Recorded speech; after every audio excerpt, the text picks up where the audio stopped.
आप देख रहे हैं आईना सच का, सच तो यही है।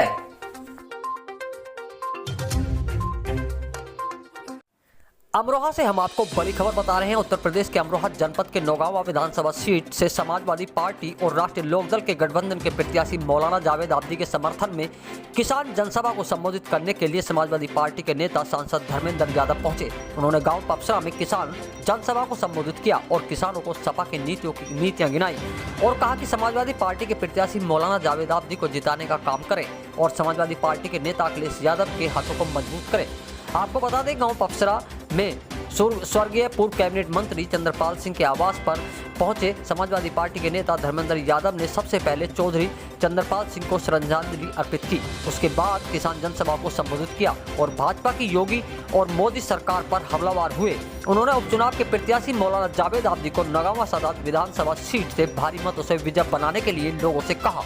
इसके अलावा उन्होंने पत्रकारों से बात करते हुए उन्होंने मायावती पर भी निशाना साधा, लेकिन कहा कि उसके बयान पहले भी आ चुके हैं और अब स्पष्ट हो चुका है कि वह खुद कह चुके हैं कि वह विधान परिषद चुनाव में भाजपा की मदद करेंगे।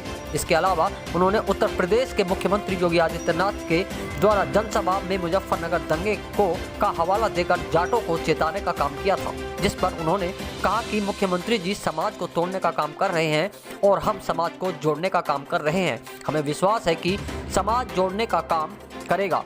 Bureau report, Amroha.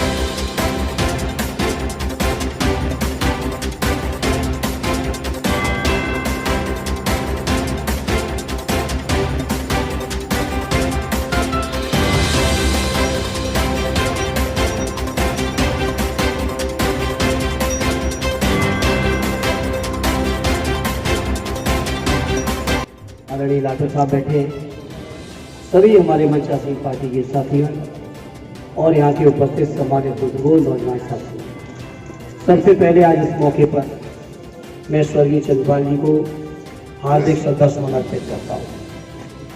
और सरजी साहब, जिस तरह से आप कह रहे थे कि शायद हमको भी आप करो अपना काम। अमरोहा में आप सब जानते हो उपचुनाव हो रहा है और पार्टी के हमारे सीनियर लीडर भाई जावेद आब्दी जी पार्टी से उम्मीदवार हैं। समाजवादी पार्टी से और लोकदल, महादल सभी दलों का गठबंधन है और समर्थन है उनको, और उनके लिए वोट की अपील और प्रार्थना लेके आए हैं। मुझे खुशी है कि स्वर्गीय चंद्रपाल जी के आवास पर मुझे आने का सौभाग्य मिला और आज अपनी बात कहने का मौका मिला। अच्छा, मायावती जी ने जो है एक कल प्रेस कॉन्फ्रेंस की थी, उसमें समाजवादी पार्टी को हमलावर हुई थी। उन्होंने बताया कि उन्हें गेस्ट हाउस प्रकरण पर दुख है, उन्होंने उस मामले को वापस ले लिया, मुकदमे को। उसके अलावा उन्होंने जो है सीधे मतलब इशारों में बीजेपी का समर्थन भी किया। तो आप क्या कहना चाहेंगे? देखिए, कुछ चीज़ों पे मैं नहीं कहूँगा क्योंकि वो जब गठबंधन में थी उस समय बयान उनके आ चुके थे। जहाँ तक सवाल है, हम तो समाजवादी लोग पहले से कहते रहे कि वो बीजेपी के साथ, आज तो उन्होंने खुल के कहा भी है कि परिषद के चुनाव में, विधान परिषद चुनाव में वो बीजेपी की मदद करने वाली हैं।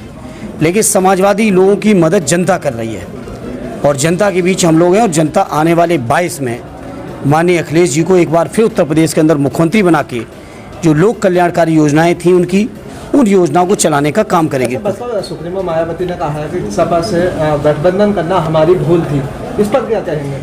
अब ये तो जब उन्होंने कहा है तो वो जाने क्यों कहा है। हमारे लीडर ने कभी भी किसी चीज़ के लिए आज तक कभी किसी की आलोचना नहीं की है, आज तक नहीं की है। हम लोग चुनाव के मैदान में और जनता के बीच में हैं। जो है बसपा सुप्रीमो ने अपने 7 विधायकों को आज निलंबित कर दिया है और उन्होंने कहा कि सपा अखिलेश यादव विधायकों को खरीद फरोख्त कर रहे हैं, इस पर क्या कहेंगे? देखिए, कोई कुछ भी कहता रहे, विधायक लोग क्या कह रहे हैं, वो तहे दिल से समाजवादी पार्टी के साथ खड़े रहे तो अच्छी बात है। मैं नहीं समझता इसमें मुझे हमारे लिए तो इससे बड़ी खुशी की क्या बात हो सकती है। जिस तरीके से अभी बसपा सुप्रीमो ने ये सब बोला है, अभी चुनावी माहौल चल रहा है, अब चुनाव चल रहे हैं, तो ऐसे में आप लोग इसे किस तरह देख रहे हैं और आप लोगों की तरफ से अगली रणनीति क्या है? देखिए, हम लोग जनता के मुद्दों पर जनता के बीच में हैं, किसानों की समस्याओं को लेकर जनता के बीच में हैं। वो हो सकता है गठबंधन कर रही हों, कभी राज्यसभा में हुआ था, अब परिषद के लिए हो रहा है। उन चीज़ों का समाजवादी पार्टी के ऊपर कोई फ़र्क नहीं। समाजवादी पार्टी जनता के मुद्दों पर जनता के बीच में है और बेहतर परिणाम आने वाला है आने वाले 3 तारीख को वोटों के माध्यम से, जिसका परिणाम 10 को होगा सामने। क्या जिस तरीके से मतलब बुआ भतीजा का रिश्ता था, क्या वो सब खत्म हो गया और आगे क्या करने वाला है? देखिए, आगे क्या होगा राष्ट्रीय अध्यक्ष जी तय करेंगे। हम लोग चुनाव के मैदान में जनता से अपील लेके आए हैं आदरणीय जावेद आबदी साहब के लिए, और इसलिए लेके आए कि समाजवादी लोगों ने काम किया है। गन्ना किसानों के मूल्य बढ़ाया था, गन्ना किसानों का समय से भुगतान किया था। 3.5 साल की योगी जी की सरकार में भुगतान नहीं हुआ है। लगातार जिस तरह से भाई जयंत चौधरी जी के ऊपर लाठीचार्ज हुआ है, अत्याचार हुआ है, हाथरस से लेके उत्तर प्रदेश का कोई जनपद नहीं जहां हमारी बहनों के साथ, हमारी बेटियों के साथ शोषण, अन्याय और अत्याचार नहीं हो रहा है। इन तमाम मुद्दों को लेकर समाजवादी लोग जनता के बीच में, और जनता का समर्थन समाजवादियों को है, आपने खुद महसूस किया होगा। जिस तरीके से जयंत चौधरी जी के साथ लाठीचार्ज हुई है, उसको लेकर के आप लोग क्या करेंगे? हम लोग लगातार इस बात को ये मानते हैं कि लोकतंत्र के लिए बहुत काला अध्याय था ये। भाई जयंत चौधरी जी के ऊपर लाठीचार्ज होना किसी भी राजनीतिक दल के साथी के साथ नहीं होना चाहिए। और मैं खुद ये मानता हूँ, मैं कई जगह गया हूँ लोकदल के साथ मीटिंगों में भी, जयंत चौधरी जी के साथ भी, आदरणीय अजीत सिंह जी के साथ भी। ये जयंत चौधरी के ऊपर ही नहीं है, ये पूरी चौधरी चरण सिंह जी की विरासत के ऊपर है। हमला हुआ है, किसानों के ऊपर हमला हुआ है, उनके जज्बातों पर हमला हुआ है, पिछड़ों पर हमला हुआ है। आजम खान साहब जेल में है लगातार, आप लोगों की तरफ से अभी तक पार्टी की तरफ से कोई आंदोलन नहीं? आपको गलत सूचना है। आदरणीय आजम साहब को लेकर लगातार आंदोलन स्वयं राष्ट्रीय अध्यक्ष जी आके रामपुर में किए थे। लगातार राष्ट्रीय अध्यक्ष जी इसके लिए प्रयासरत हैं। चूंकि मसला न्यायिक प्रक्रिया में है, इसलिए न्यायिक तरीके से रास्ता निकालने में आदरणीय राष्ट्रीय अध्यक्ष जी लगे। मेरा एक सवाल है, लोकसभा में बसपा ने सपा से गठबंधन किया था तो एक होने की बात कही थी। आज ऐसा क्या हुआ कि वो उनका कहना है कि जो बसपा पार्टी है, सपा पार्टी है, वो मेरी हत्या करवाना चाहती थी। देखिए, जो कुछ भी कहा है उन्होंने ही कहा है, और जो आपको सवाल करना है वो बसपा से करें, आदरणीय मायावती जी से करें। बस इससे ज़्यादा मुझे कुछ नहीं कहना। हमारे राष्ट्रीय अध्यक्ष जी ने आज तक कुछ नहीं कहा है, ना मैं कहूँगा।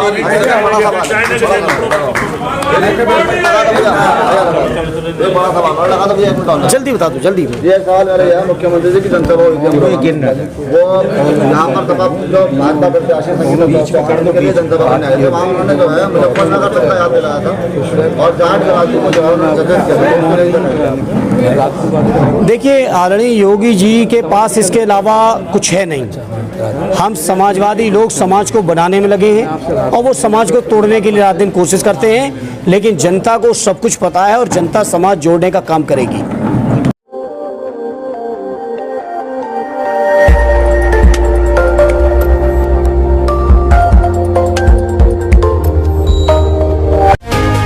आप देख रहे हैं आईना सच का, सच तो यही है।